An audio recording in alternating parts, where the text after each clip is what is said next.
আজকে আমরা পড়াবো ইন্ডাস্ট্রিয়াল কেমিস্ট্রির লেকচার 7। ঠিক আছে, এর আগে লেকচার 6 বা 6 আমরা অলরেডি কী পড়িয়েছি। আমরা পড়িয়েছিলাম যে ডিজেল কী, বা ডিজেলের কোন কোন ফ্র্যাকশান থেকে আমরা ডিজেল পাই, ডিজেল ইঞ্জিনে কিভাবে কাজ করে, তারপরে ডিজেল রিলেটেড সিটের নাম্বার কাকে বলে।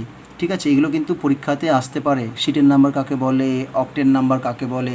ঠিক আছে, এগুলো একটু মন দিয়ে পড়তে হবে। আমি সমস্ত কিছু আস্তে আস্তে করে ডিসকাস করে দিয়েছি।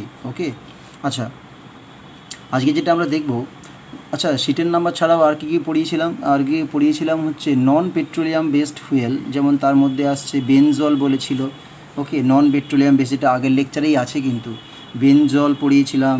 বেনজল মানে কী জিনিস? বেনজল হচ্ছে ওই বেনজিন, টলুইন আর জাইলিন তার একটা মিক্সার, যেখানে বেনজিন থাকে প্রায় 70% কাছাকাছি। ওকে, তারপরে পড়িয়েছিলাম পাওয়ার অ্যালকোহল। ওকে, और কি গ্যাসোহলও বলে, GASOHOL কাকে বলে? যখন আমরা পেট্রোলের সাথে যখন ইথানল ওকে, পেট্রোলের সাথে যখন ইথানল মিক্স করে দিই, তখন এই যে মিক্সারটা তৈরি হয় তাকে আমরা বলবো কি? পাওয়ার অ্যালকোহল। পাওয়ার কেন? যে পেট্রোল যেহেতু পাওয়ারের সোর্স, সেই কারণে এটাকে পাওয়ার অ্যালকোহল অথবা গ্যাসোহল বলা হয়। তবে এই যে মিক্সারটা আমরা পাবো, তাতে দেখো অ্যাকচুয়ালি আমরা কি জানি, পেট্রোল যেটা আছে, পেট্রোলের কিন্তু তাপন মূল্য বা হিটিং ভ্যালু অনেক বেশ হাই।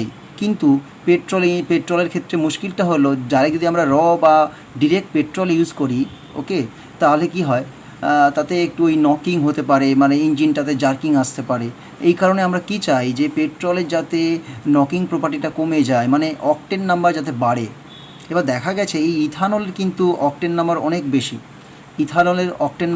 বেশি। সেই কারণে যদি আমরা ইথানলটাকে পেট্রোলের সাথে মিক্স করে দিই, তাহলে যে তেল বা ফুয়েলটা তৈরি হবে সেটা কিন্তু হাই অকটেন রেটিং দেখাবে। ওকে, একে আমরা বলবো পাওয়ার অ্যালকোহল। আচ্ছা, এরপরে আরেকটা যেটা আমরা বলবো নন পেট্রোলিয়াম বেসড ফুয়েল। এগুলো আসলে কার আন্ডারে পড়ছে? নন পেট্রোলিয়াম বেসড ফুয়েল। ওকে, যারা পেট্রোলিয়াম থেকে যাদেরকে আমরা আইসোলেট করি না, তাকে বলবো নন পেট্রোলিয়াম বেসড ফুয়েল। ওকে, আচ্ছা এরপরে তাহলে বেনজল হলো একে, দুয়ে হলো পাওয়ার অ্যালকোহল, তিনে কে আসবে? বায়োডিজেল। DISEL। আচ্ছা, বায়োডিজেল যেটা আছে তার আগে একটু বলে দিই, আমাদের অ্যাকচুয়ালি ডিজেল বা পেট্রোল তার কাজটা কী? কারণ ডিজেল বা পেট্রোলের মধ্যে একটা লম্বা কার্বন হাইড্রোজেন চেন থাকে, হাইড্রোকার্বন থাকে।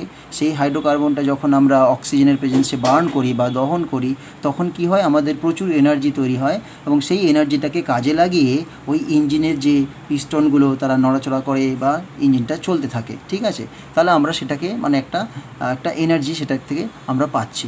ওকে, এবার বায়োডিজেল হচ্ছে, আমরা দেখো এই যে ডিজেল বা পেট্রোল, সেগুলোর সোর্স কি?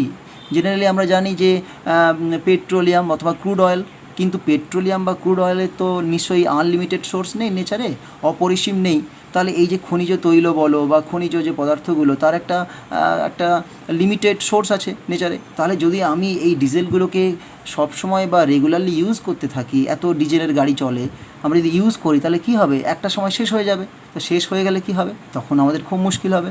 তাই আমাদের কি করা হয়, আস্তে আস্তে একটা অল্টারনেটিভ কিছু রাস্তা খুঁজে বের করার চেষ্টা করা হয়। যেমন এখন তুমি দেখবে আমাদের যেসব অনেক কিছু গাড়িগুলো আসছে, সেগুলোকে অনেক সময় কি হয়, ব্যাটারি চালিত কার, ইলেকট্রিক কার, অথবা অনেক সময় ওই ফুয়েল কার, মানে ধরো হাইড্রোজেন অক্সিজেন ইউজ করে মানে ব্যাটারিটাকে বানিয়ে তাতে ওখান থেকে গাড়ি চালানো হচ্ছে।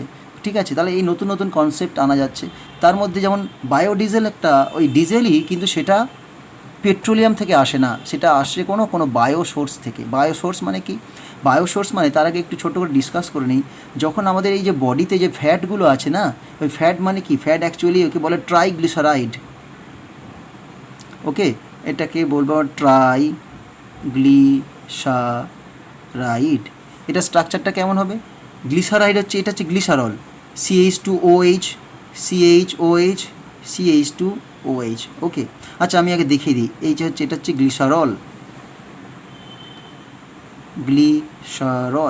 ওকে, তিনটে অ্যালকোহল আছে, টাইহাইড্রক্সি অ্যালকোহল। তাহলে এই গ্লিসারল থেকে কি তৈরি হয় বডির মধ্যে? তৈরি কি হয়, এই গ্লিসারলের সাথে যখন আমাদের ফ্যাটি অ্যাসিডগুলো কি হতে পারে?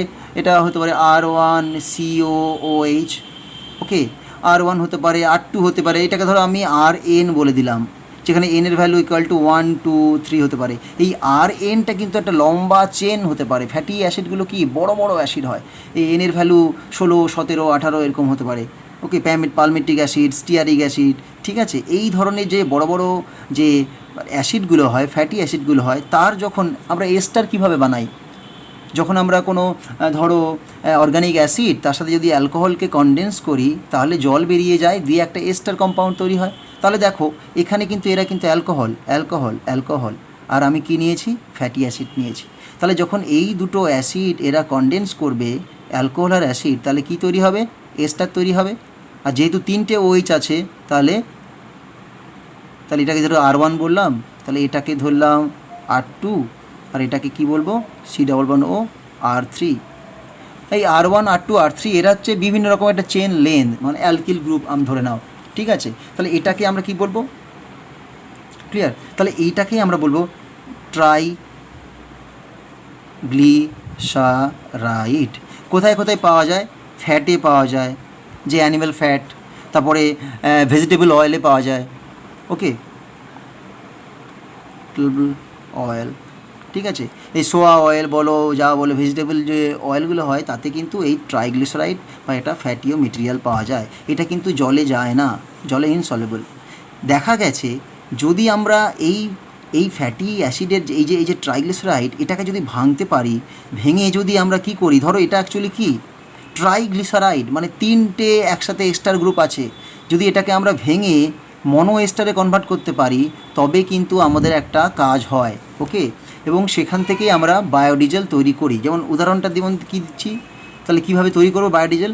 ওকে, বায়োডিজেল অ্যাকচুয়ালি কি? Biodiesel is okay, it is a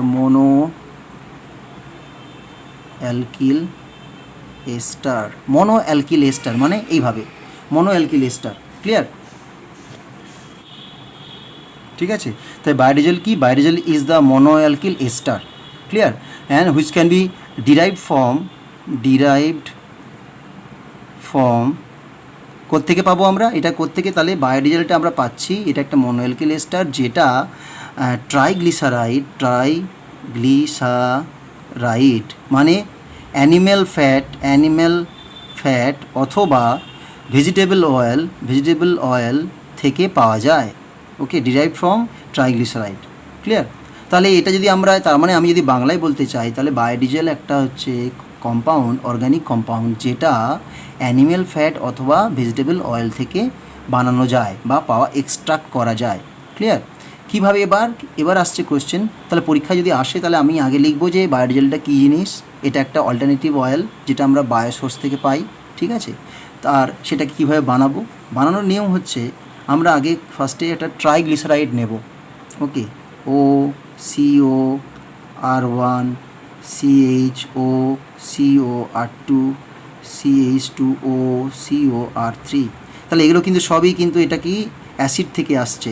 এর সাথে যদি আমরা স্মল অ্যালকোহল, মানে ধরো ইথানল অথবা মিথানল, এই মিথানল দিয়ে আমি যদি এটাকে ইন প্রেজেন্স অফ বেস যদি হিট করি, তাহলে কি হয়? একটা রিয়াকশান হয়। সেই রিয়াকশানটার নাম কি জানো? Trans esterification, okay.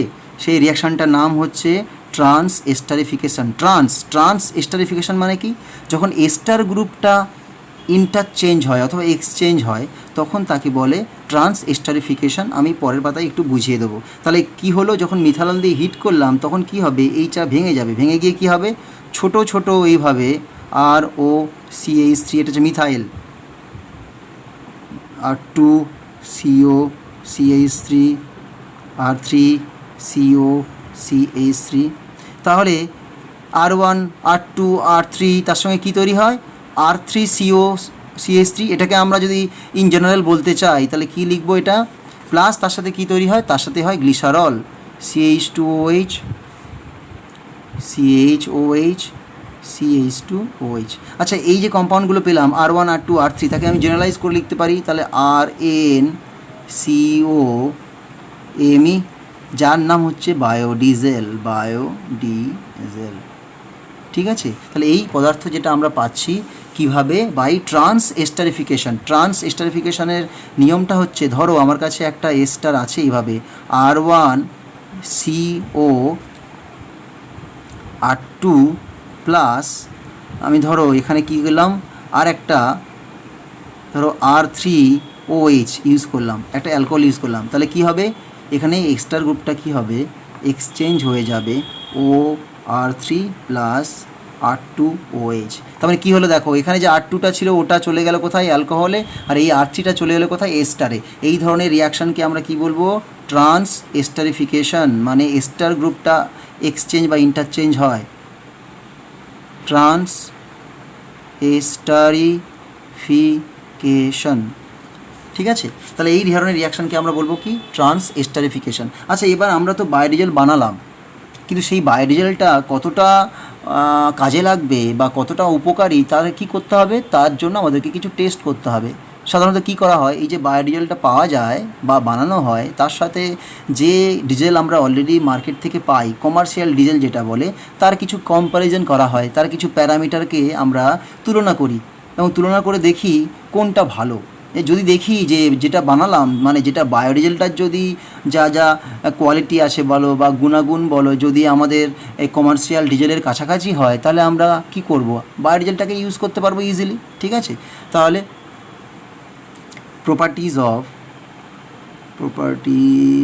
Of biodiesel and commercial diesel. তাহলে বায়োডিজেলের সাথে কমার্শিয়াল যে ডিজেল পাচ্ছি তার তুলনা করব। তাহলে ফার্স্টে কী লিখব, স্পেসিফিক গ্র্যাভিটি। ওকে, এটা কিছুটা ডেন্সিটির মতো দেখতে আর কি, স্পেসিফিক গ্র্যাভিটি।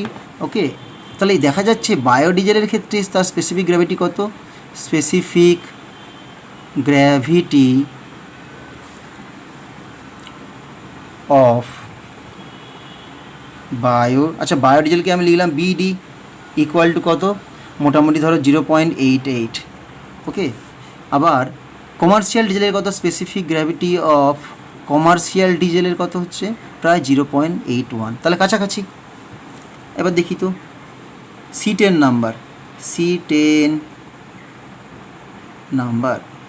নাম্বার কিন্তু বেশি হলে আমার ভালো, তাহলে ডিজেলটা ভালো কোয়ালিটির। ওকে, তাহলে C10 নাম্বার ফর বায়োডিজেল কত হচ্ছে, C10 নাম্বার মোটামুটি প্রায় 40 থেকে 60, আর ফর কমার্শিয়াল ডিজেল এটা হয়ে যাচ্ছে 40 থেকে 55, তাহলে কাছাকাছি C10 নাম্বার, বরঞ্চ এটা একটু বেশি হবে, এর 55, এর হচ্ছে 60। ওকে, আর 3 নম্বরে কি দেখি, ফ্ল্যাশ পয়েন্টটা কী জিনিস, অলরেডি আমরা বলেছিলাম, ফ্ল্যাশ পয়েন্ট টেম্পারেচার।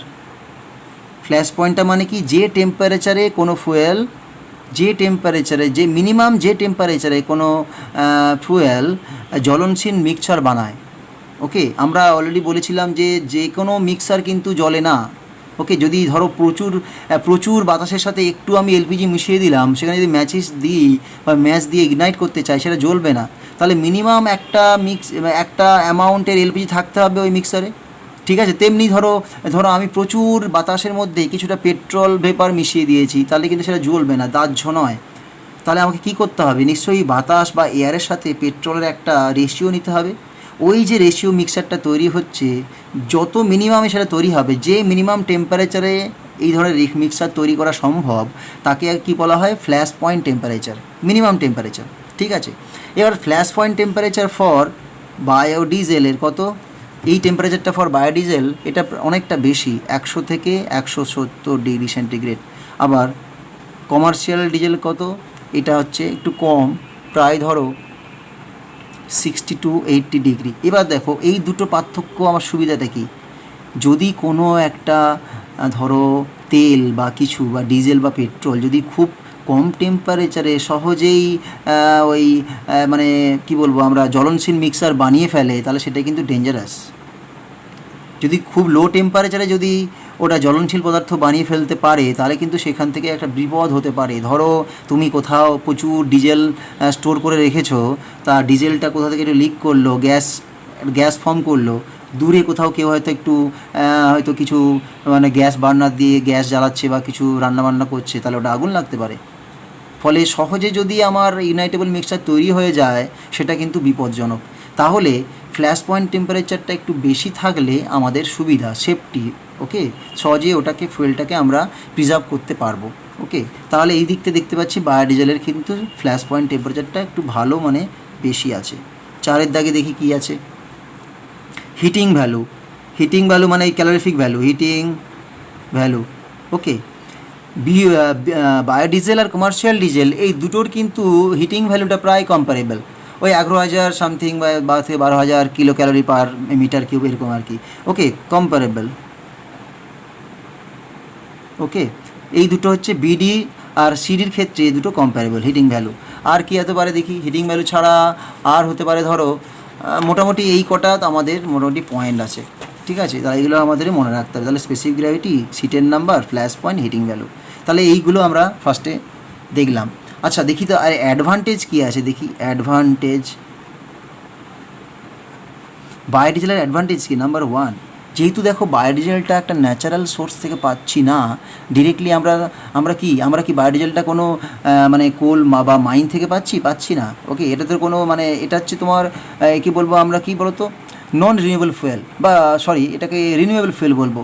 তার মানে কি, বায়োডিজেল যেহেতু যদি গাছ থাকে, প্রাণী থাকে, তাহলে বায়োডিজেল আমি ইজিলি বানাতে পারবো। ওকে, ফলে বায়োডিজেলের কিন্তু সোর্স হয় আনলিমিটেড, ক্লিয়ার। ফলে এই ক্ষেত্রে এটা একটা আমাদের কিন্তু একটা বেনিফিট, আমরা সহজেই বায়োডিজেলটাকে বানাতে পারবো এবং সেটাকে সাপ্লাই করতে পারবো, ক্লিয়ার। আর একটা কি, আনলিমিটেড সোর্স।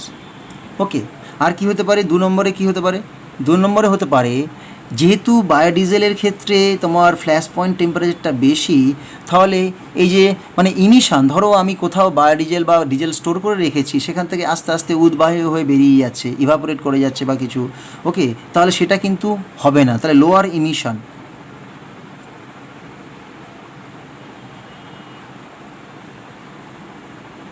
ঠিক আছে, লোয়ার ইমিশন।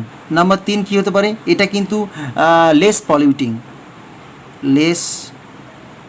পলিউটিং 3 নম্বর। আর 4 নম্বর কী বলবো, এটা 4 নম্বর, এটা ধরো 4 নম্বর এটা এই গ্রিন হাউস গ্যাস তৈরি করে না, এটা একটা আর কি। ওকে, রিডিউসেস গ্রিন হাউস গ্যাস, ওকে, ইমিশন, ক্লিয়ার। তাহলে এইগুলো মোটামুটি পয়েন্ট আছে। প্লাস আর কি জানি, এই বায়োডিজেলটাকে কিন্তু আমরা ডিরেক্টলি ইউজ করতে পারি, অথবা কখনো পেট্রোলের সাথে মিশিয়ে বা নর্মাল কমার্শিয়াল ডিজেলের সাথে মিশিয়ে সেটাকে ইউজ করা যায়। তো সেটা আরও অনেক কিছু ভাস্ট আছে, দরকার নেই। তাহলে আমি কী পেলাম, বায়োডিজেল যদি আমাদের পরীক্ষায় পড়তে দেয় তাহলে কী লিখবো, আগে বলবো কাকে বলে বায়োডিজেল, তারপরে রিয়াকশানটা লিখবো কীভাবে তৈরি হচ্ছে, তারপরে কী লিখবো, তাদের কী কী প্রপার্টিগুলো আছে, ঠিক আছে, 1-2 করে এগুলো লিখবো, ঠিক আছে, তারপরে লিখবো অ্যাডভান্টেজ, দিলেই আমাদের মোটামুটি বায়োডিজেলটা শেষ হয়ে যাচ্ছে। আচ্ছা, তাহলে এই হলো আমাদের লিকুইড ফুয়েল মোটামুটি। এরপরে আমরা চলে আসি গ্যাসিয়াস ফুয়েল।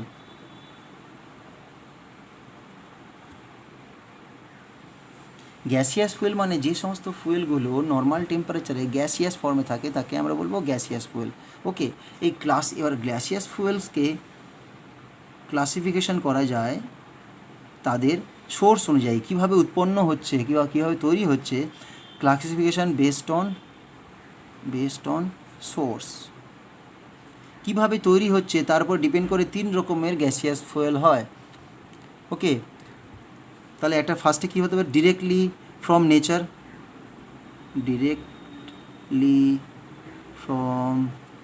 নেচার, মানে যদি গ্যাসিয়াস ফুয়েলটা আমরা যদি ডাইরেক্টলি নেচার থেকে পাই, ওকে, সেটা হচ্ছে এই ক্যাটাগরিতে আসবে, ডিরেক্টলি ফ্রম নেচার। তাহলে কী কী আসছে তার মধ্যে, ন্যাচারাল গ্যাস, ওকে, ন্যাচারাল গ্যাস আসতে পারে। তার মানে অ্যাকচুয়ালি এটা কী জিনিস, যখন আমাদের ধরো কোল মাইনের মধ্যে আমরা দেখলাম, কোল মাইনে কিন্তু অনেক গ্যাস থাকে, ওকে, সেই গ্যাসটা যখন আমরা কালেক্ট করি সেটাকে আমরা বলবো কি ন্যাচারাল গ্যাস, মেনলি ওটা কোল থেকেই তৈরি হয়, প্রচুর মিথেন থাকে। ওকে, ডিরেক্টলি ফ্রম নেচার কী পাই আমরা, ধরো ন্যাচারাল গ্যাস হতে পারে, মিথেন হতে পারে। ওকে, ওই অনেক সময় দেখবে কোনো একটি জলাশয়ে যখন কোনো গাছপালা পচছে সেখান থেকে দেখবে ওই চাষের যে জমিগুলো থেকে এইভাবে তৈরি হয়। ওকে, মিথেন তৈরি হয় ডিরেক্টলি। আচ্ছা, 2 নম্বর কি, from solid fuel. Solid fuel থেকে কী পাবো, ধরো যদি আমি কোলকে যদি আমরা ঠিকঠাক প্রসেস করি সেখান থেকে কী পাই, ওয়াটার গ্যাস পাই। ওকে, কোল গ্যাস পাই, প্রডিউসার গ্যাস পাই, প্রডিউসার গ্যাস। ওকে, তাহলে water gas, coal gas, producer gas এগুলো কিন্তু আমরা সলিড ফুয়েল মানে কোল থেকে বানাতে পারি। 3 নম্বর কি, ফ্রম লিকুইড ফুয়েল। মনে করে দেখো আমরা যখন পেট্রোলিয়ামটাকে রিফাইন করেছিলাম, ওকে, রিফাইনিং অফ পেট্রোলিয়ামের সব থেকে টপ মোস্ট চেম্বার থেকে যেই গ্যাসটা বেরিয়ে যাচ্ছে সেটা কি, সেটা হচ্ছে আমাদের পেট্রোলিয়াম গ্যাস। তাহলে ওই গ্যাসটা কোত্থেকে পেলাম আমরা, পেট্রোলিয়াম থেকে পেলাম। তাহলে তার এক্সাম্পল কি, পেট্রোলিয়াম গ্যাস। ওকে, তাহলে এটা কোত্থেকে পেলাম, তাহলে পেট্রোলিয়াম গ্যাসটা আমরা পেট্রোলিয়াম বা ক্রুড অয়েল থেকে এটাকে আইসোলেট করতে পারি। ঠিক আছে, এবার এই গ্যাসিয়াস ফুয়েলের কিছু অ্যাডভান্টেজ আর ডিসঅ্যাডভান্টেজ আছে। এটাকে যদি ইউজ করার কিছু অ্যাডভান্টেজ আর ডিসঅ্যাডভান্টেজ আছে। কী কী অ্যাডভান্টেজ আছে, ওকে, অ্যাকচুয়ালি তাহলে যদি নম্বর 1 বলি, গ্যাসিয়াস ফুয়েল থেকে যখন আমরা জ্বালাচ্ছি তখন কিন্তু কোনো স্মোক বা কিছু তৈরি হয় না। ওকে, তাহলে নো স্মোক অ্যান্ড, ওকে, মানে কোনো ধোঁয়াও তৈরি হয় না, কোনো ছাইও তৈরি হয় না, মানে কোনো রকম কিছু পড়ে থাকে না, সবটাই জ্বলে যায়। তাহলে নো স্মোক অ্যান্ড অ্যাশ। ওকে, আচ্ছা, ডিউরিং কম্বাশন যখন আমরা জ্বালাই তাহলে কোনো রকম ধোঁয়া বা কোনো রকম ছাই এগুলো পাওয়া যায় না। ঠিক আছে, এর কিন্তু গ্যাসিয়াস ফুয়েলগুলোর হাই ক্যালোরিফিক ভ্যালু, গ্যাসিয়াস ফুয়েলের কিন্তু ক্যালোরিফিক ভ্যালু অনেক হাই। ঠিক আছে, আর একটা কি, ক্যান বি সাপ্লাইড অথবা ট্রান্সফার্ড ইজিলি। ওকে, অনেক সময় গ্যাসিয়াস ফুয়েলগুলো কী করা হয়, পাইপ লাইনের থ্রু দিয়ে, পাইপ লাইন আর রাখা আছে তার মধ্যে থেকে ইজিলি পাস করে দেওয়া হচ্ছে, তাহলে যখন খুশি পাঠানো যাবে। ঠিক আছে, ফলে এটা একটা ইজিলি ট্রান্সফার করা যায়। আর কি হতে পারে, হোমোজিনিয়াস হিটিং হয়, হোমোজিনিয়াস হিটিং মানে গ্যাসিয়াস ফুয়েল বাড়িতে যখন ধরবে গ্যাস জ্বলে তার হিটটা কিন্তু পুরোটাই ছড়িয়ে থাকে। যখন অনেক সময় কয়লা দিয়ে যখন আগুন লাগানো হচ্ছে, কয়লা দেখবে কোথাও জ্বলছে কোথাও হিট নেই, ফলে এই ক্ষেত্রে গ্যাসিয়াস ফুয়েলের ক্ষেত্রে আমি পুরোটাতেই সমানভাবে আমরা তাপ পাবো, যাকে আমরা বলবো হোমোজিনিয়াস হিটিং। আর শুধু তাই নয়, এই হিটটাকে কিন্তু কন্ট্রোল করা যায়। একবার যদি কয়লা আগুন জ্বলে যায় তাকে কিন্তু কন্ট্রোল করা খুব মুশকিল, কিন্তু ধরো আমাদের যে বাড়িতে গ্যাস জ্বলে আমরা কিন্তু ওই নবটাকে দিয়ে বা রেগুলেটর দিয়ে এই গ্যাসটাকে আমরা কম বেশি করা যেতে পারে। ওকে, ক্যান বি কন্ট্রোলড। তাহলে এটা হচ্ছে আমাদের অ্যাডভান্টেজ, কিন্তু ডিসঅ্যাডভান্টেজও কিছু আছে। ডিসঅ্যাডভান্টেজ কী কী ডিসঅ্যাডভান্টেজ হচ্ছে, নাম্বার 1, ধরো এই যে গ্যাসিয়াস ফুয়েলগুলোকে যখন আমরা রাখতে চাইবো কোথাও, ধরো একটা স্টোর করে রাখবো, তাহলে সেই স্টোর করতে গেলে কিন্তু আমাদের সহজে স্টোর করা যায় না। সলিড ফুয়েল কি, কয়লা ধরো আমি ফেলে রেখেছি, পড়ে আছে, কোনো অসুবিধা নেই, বড় যে চুরি হতে পারে, আর তো কোথাও যাবে না।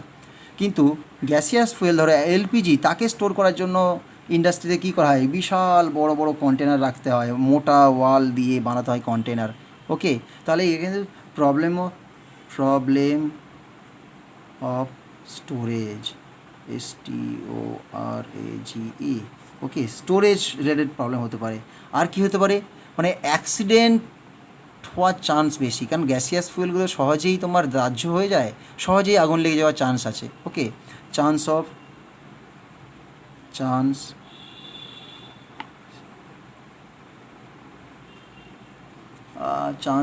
ওকে আমরা একে বলতে পারি, আচ্ছা, সেফটি ইস্যু বলতে পারি, সেফটি ইস্যু। ওকে, ইস্যু সেফটি ইস্যু, এটা নম্বর 2। আচ্ছা, আর কি হতে পারে? গ্যাসিয়াস ফুয়েলে অনেক সময় কিছু কিছু মানে খুব মারাত্মক গ্যাস থাকতে পারে, ধরো কিছু সালফার আছে বা এগুলো আছে, সেগুলো যখন জ্বলবে তাহলে কিন্তু একটা বাজে গ্যাস ধোঁয়া তৈরি হবে। তাহলে অনেক সময় কি হতে পারে? নাম্বার 3 বলতে পারি, ধরো মে contain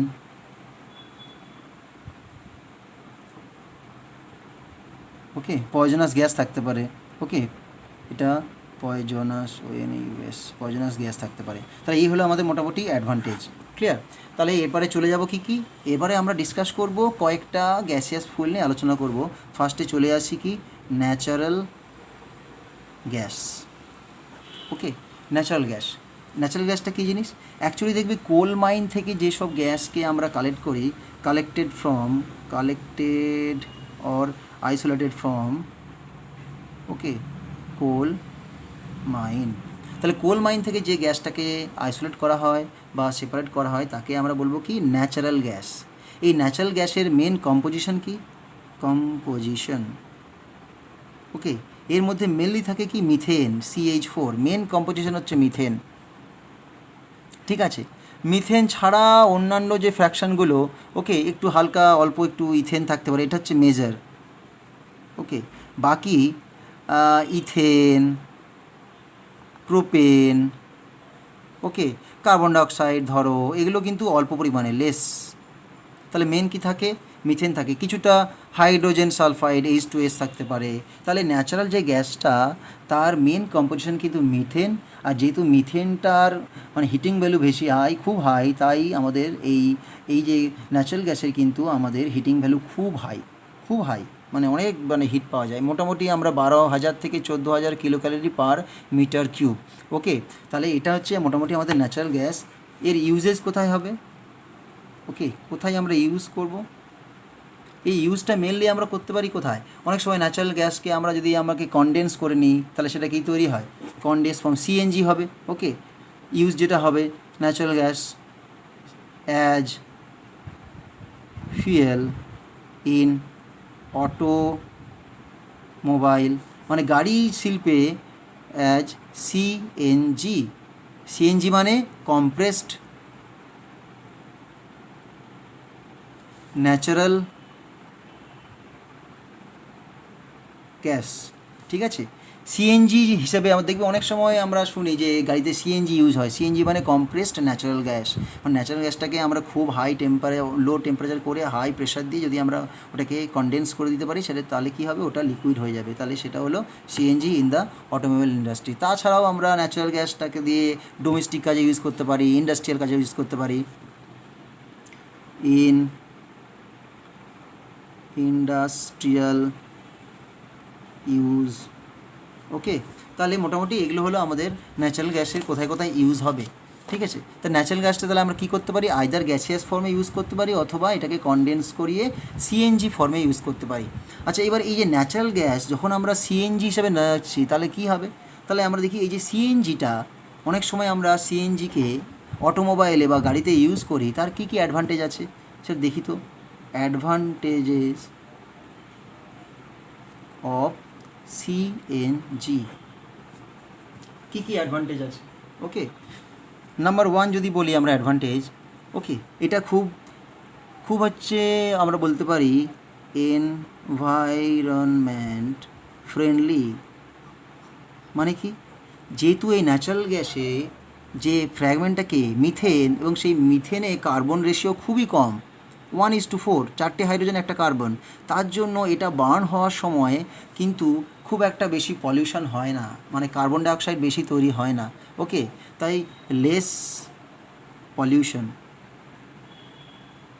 as fuel contain less carbon ratio. যেহেতু ফুয়েলের মধ্যে লেস কার্বন রেশিও থাকে তার জন্য ওটা বার্ন করার সময় আমাদের কার্বন ডাইঅক্সাইড বলো বা কার্বন মনোক্সাইড বলো খুবই কম তৈরি হয়। ওকে, তাই এটা সহজেই আমরা মানে পলিউশন হয় না। 2 নম্বরে কী লিখতে পারি? Cost effective. ওকে, সিএনজি যেহেতু ডাইরেক্টলি নেচার থেকেই পাওয়া যায় এবং সেটাকে ডাইরেক্টলি আমরা ইউজ করতে পারি, ফলে এই সিএনজির ক্ষেত্রে কিন্তু আমাদের খরচাটা ওই পেট্রোল বা ডিজেল বা অন্যান্য যা ফুয়েল আছে তার থেকে কিন্তু ওকে লেস এক্সপেন্সিভ। ওকে, এটা কিন্তু খরচা একটু কম হবে। ওকে, আর কি হতে পারে 3 নম্বরে? Maintenance advantage, maintenance advantage. Okay, maintenance advantage. তো কী হবে মেনটেনেন্স অ্যাডভান্টেজ? সিএনজি যখন আমরা গাড়িতে ইউজ করি সেই গাড়িটা কিন্তু খুব স্মুথলি চলে, ফলে গাড়ির যে অন্যান্য যে সবগুলো আমাদের মেনটেন করতে হয় মাঝে মাঝে, তার ভেতরে যে সব কার্বোরেটর বা যাগুলো আছে সেগুলোকে পরিষ্কার করা, এই করা, এর ক্ষেত্রে যেমন ডিজেল ইঞ্জিনের ক্ষেত্রে কিন্তু মেনটেন্যান্স খুবই দরকার। ভেতরে কার্বন জমে যায়, অনেক সময় এগুলো ধুলো পড়ে যাচ্ছে, এই করে যাচ্ছে, নজেলটা নষ্ট হয়ে যায়, চোখড হয়ে যায়। কিন্তু এই ক্ষেত্রে কিন্তু সেই চান্সটা খুব ক্লিন বার্নিং, ফুয়েলটা এলো, জাস্ট বাস্ট করলো, বেরিয়ে গেল। ফলে এক্ষেত্রে মানে ইঞ্জিনটা খুবই লং রান দিতে পারে, মানে খুবই কস্ট এফেক্টিভ। ওকে, এটা হচ্ছে 3 নম্বর পয়েন্ট। 4 নম্বর পয়েন্ট কি? পারফরমেন্স। ওকে, সেই একই যেটা বললাম মেনটেনেন্স আর পারফরমেন্স, মানে কি এটার মাইলেজও খুব ভালো পাওয়া যায়। এক্ষেত্রে যেহেতু এনার্জিটা খুব বেশি পাওয়া যায়, তাহলে পারফরমেন্স যেটা বললো, তাহলে আমাদের এক্ষেত্রে কিন্তু মোটামুটি মানে এই যে সিএনজির কিন্তু octane rating high octane number, ঠিক আছে? তাহলে যদি হাই অকটেন নাম্বার যদি হয়, তাহলে ওই ইঞ্জিনে সহজে জার্কিং হবে না, ফলে ইঞ্জিনটা খুব স্মুথলি যাবে, ফলে মাইলেজও হাই হবে। বুঝতে পারলে? তাহলে মোটামুটি এই হলো আমাদের ন্যাচারাল গ্যাস। ন্যাচারাল গ্যাসটা কী কী থাকে এটা জানতে হবে, তার কোথায় কোথায় ইউজ হয়, এবং সেই ন্যাচারাল গ্যাসটা যখন আমরা কম্প্রেস করি তাহলে কি হচ্ছে, সিএনজি বা কম্প্রেসড ন্যাচারাল গ্যাস তৈরি হয়। সেই ন্যাচারাল গ্যাসের কিছু কিছু আমাদের বেনিফিট, যেমন এনভায়রনমেন্ট ফ্রেন্ডলি হতে পারে, কস্ট এফেক্টিভ হবে, মেনটেনেন্সটা অ্যাডভান্টেজ পাবো, পারফরমেন্স থাকবে ভালো ইঞ্জিনের। ঠিক আছে, এগুলো মোটামুটি আমরা দেখি। আচ্ছা, এরপরে আমরা চলে আসবো কোথায়? এরপরে আমরা চলে আসছি কোথায়? এলপিজিতে। নেক্সট হচ্ছে ন্যাচারাল গ্যাস, তাহলে হলো আচ্ছা, এরপর হচ্ছে এলপিজি বা এলপিজি অথবা ওকে লিকুইফাইড পেট্রোলিয়াম গ্যাস। ওকে, লিকুইফাইড পেট্রোলিয়াম গ্যাস, এলপিজি। এলপিজিটা দেখবে আমরা ডোমেস্টিক কাজে যেটা ইউজ করি এলপিজি। তাহলে এলপিজি যেটা লিকুইফাইড পেট্রোলিয়াম গ্যাস, তাহলে এর মেন সোর্সটা কি? দ্য মেন ফুয়েল, দ্য অরিজিনটা কি? Petroleum gas. Okay, petroleum gas in liquid form. Okay, কোত্থেকে পাওয়া যায়? Can be collected from top most chamber of distillation column during refining of petroleum. তাহলে এটা হচ্ছে কখন পাচ্ছি? এটা অ্যাকচুয়ালি পেট্রোলিয়াম গ্যাসের লিকুইড ফর্মটাকেই বলে লিকুইফাইড পেট্রোলিয়াম গ্যাস।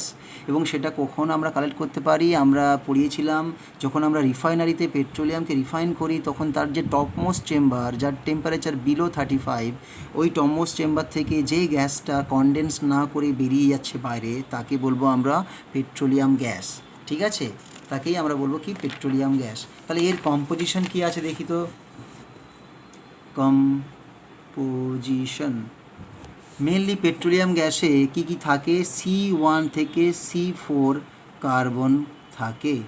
ওকে, তার মানে কি কি পাবো আমি পাবো মিথেন, আমি পাবো ইথেন, তার মধ্যে থাকছে প্রোপেন আর বিউটেন। ওকে, এর মধ্যে প্রোপেন আর বিউটেন থাকে ম্যাক্সিমাম বা মেজর অ্যামাউন্ট থাকে এই দুটো, আর এইগুলো থাকে খুবই কম, মাইনর। ওকে, মিথেন আর ইথেন থাকে খুব কম, প্রোপেন আর বিউটেন বেশি থাকে। এবং এই দুটো প্রোপেন আর বিউটেনের উপরে ডিপেন্ড করে দুরকম পাওয়া যায়। এলপিজি দুরকম হয়। এলপিজি একটা হচ্ছে হেভিয়ার গ্রেড, ওকে, একটাকে আমরা বলবো হেভিয়ার গ্রেড এলপিজি, আর একটাকে বলবো, ওকে, আর একটাকে আমরা বলতে পারি কি lighter grade, lighter grade LPG. Heavier গ্রেডে কী আছে জানো, হেভিয়ার গ্রেড যেহেতু তার মানে তার ডেন্সিটি বেশি হবে, ভারী বেশি হবে, সেক্ষেত্রে এই C4 কম্পাউন্ডটা অনেক বেশি থাকে। C4 মানে butane, butane is more than, okay, more than propane. মানে যখন বিউটেনটা প্রোপেনের থেকে বেশি থাকে সেক্ষেত্রে আমরা এটাকে কি বলবো, হেভিয়ার গ্রেড। বিউটেন থাকে প্রায় ধরো 80 বা 90% কাছাকাছি, ওকে, আর প্রোপেন থাকে কত, ধরো 8 থেকে 10%, বিউটেন বেশি থাকে। আর লাইটার গ্রেডে আবার উল্টো, প্রোপেন থাকে বেশি, প্রোপেন বিউটেনের থেকে বেশি থাকে, ঠিক আছে। তাহলে এক্ষেত্রে প্রোপেনটা মোটামুটি থাকে কত 88%-এর মতো, আর এটাও ধরো ওটা কাছাকাছি 10%-এর মতো বিউটেন। তাহলে এই নিয়ে আমাদের কি heavier grade LPG, lighter grade LPG, okay, এই দুটো পাওয়া যায়। এবার দেখো এলপিজির হচ্ছে ক্যারেক্টারিস্টিক কি, ক্যারেক্টারিস্টিক্স। এবার যেহেতু এলপিজিটা হচ্ছে, এলপিজি কোথায় গেল, LPG is odourless and colourless, এটা কিন্তু কালারলেস। এলপিজি কিন্তু অর্ডারলেস এবং কালারলেস, কোনো বর্ণ আর গন্ধ নেই। কিন্তু আমরা জানি এলপিজি কিন্তু খুবই দাহ্য। যদি বাড়িতে বাই চান্স সিলিন্ডার থেকে লিক করে যায়, সহজেই ওটা রুমের মধ্যে মিশে গিয়ে রুম টেম্পারেচারেই ওটা ইগনাইটেবল মিক্সচার বানিয়ে ফেলবে। তখন যদি তুমি ভুল করে রুমের যে কোনো প্রান্তে একটু কিছু আগুন লাগাও বা দেশলাই জ্বালাও, ধূপ জ্বালাও, সঙ্গে সঙ্গে পুরো ঘরটাই আগুন লেগে যাবে, বাস্ট করে যাবে, ঠিক আছে। ফলে এটা একটা সমস্যা। তাহলে এই ডেঞ্জারাস ক্রাইটেরিয়ার জন্য এলপিজিটা যেহেতু অর্ডারলেস আর কালারলেস, তাহলে এর মধ্যে কি করা হয়, তাহলে এর মধ্যে methyl or ethyl mercaptan are mixed with LPG to generate characteristic foul smell। তার মানে কি, যেহেতু এলপিজির মধ্যে কোনো বর্ণ নেই, গন্ধ নেই, কিন্তু এটা মারাত্মকভাবে আঙুল লেগে যেতে পারে, তাই যাতে আমরা সাবধান হয়ে যাই, তাই এতে কী করা হয়, মিথাইল বা ইথাইল মার্কেপটেন মিশিয়ে দেওয়া হয়। এই মিথাইল বা ইথাইল মার্কেপটেনের খুব ঝাঁঝালো বাজে গন্ধ আছে। তাহলে সঙ্গে সঙ্গে কী হবে, যদি বাই চান্স এলপিজি সিলিন্ডার থেকে কিছু লিক করে, আমরা সঙ্গে সঙ্গে নাকে একটা গন্ধ পেয়ে যাব এবং সেইভাবে আমরা সাবধানতা অবলম্বন করে নেব, ঠিক আছে। এই হচ্ছে আমাদের সুবিধা, এটা মনে রাখবে, মিথাইল অথবা ইথাইল মার্কেপটেন। মিথাইল ইথাইল মার্কেপটেন কি, এই যে ইথাইল মার্কেপটেন হচ্ছে ETSH অথবা মিথাইল CH3SH, এটা হচ্ছে মার্কেপটেন গ্রুপ, ওকে। এই দুটোর মধ্যে কিন্তু এটা হচ্ছে মিক্স করা হয়, মিথাইল, এটা হচ্ছে মিথাইল মার্কেপটেন, ওকে, এগুলো মিক্স করে দেওয়া হয়।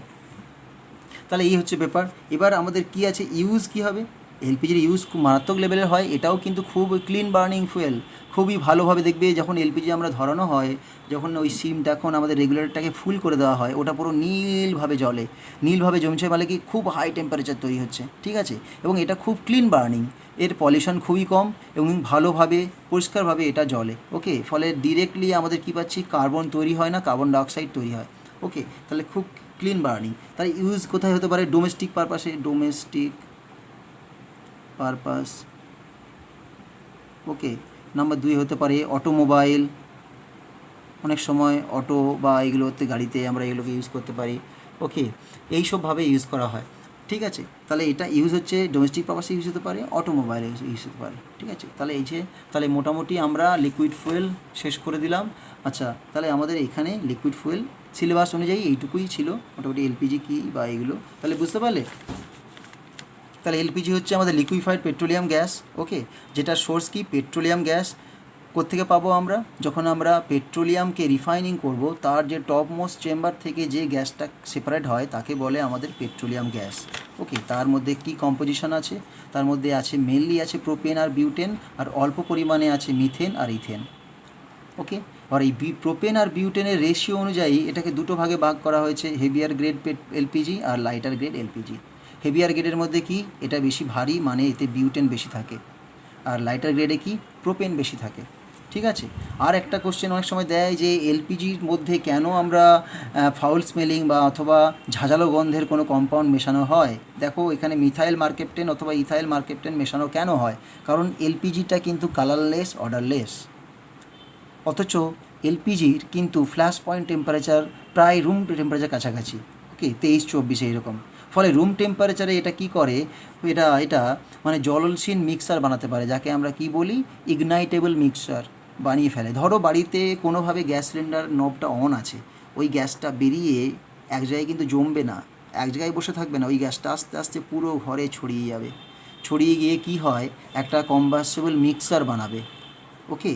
ফলে তুমি ঘরের যে কোনো প্রান্তে যদি কোনোভাবে কিছু স্পার্কিং তৈরি করো, সেই ইলেকট্রিক্যাল শর্ট সার্কিট হতে পারে, অথবা তুমি ম্যাচিস দিয়ে কিছু জ্বালছো বা জ্বালাচ্ছ, তার সঙ্গে সঙ্গে পুরোটা বাড়িটাই কিন্তু একটা আগুন লেগে যাবে। ফলে এই একটা সমস্যা, এই কারণে এতে এই ধরনের কেমিক্যাল দেওয়া হয়, যাতে একটা ঝাঁঝালো গন্ধ পাওয়া যায় এবং সেই গন্ধ পেয়ে আমরা সঙ্গে সঙ্গে ওই নবটাকে অফ করতে পারি। ঠিক আছে, তাহলে এটাই আর দুই থাক তাহলে মোটামুটি।